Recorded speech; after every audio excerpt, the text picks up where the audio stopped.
நான் C. Joseph Vijay எனும் நான்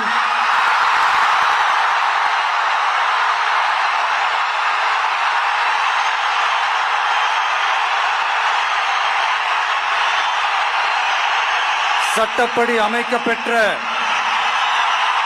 இந்திய அரசியல் அமைப்பின்பால் உண்மையான நம்பிக்கையும் மாறா பற்றும் கொண்டிருப்பேன் என்றும் இந்திய நாட்டின் ஒப்பில்லாத முழு முதல் ஆட்சியையும் ஒருமையையும் நிலைநிறுத்துவேன் என்றும் தமிழ்நாட்டு அரசின் முதலமைச்சராக உண்மையாகவும் உளச்சான்றின்படியும் என் கடமைகளை நிறைவேற்றுவேன் என்றும்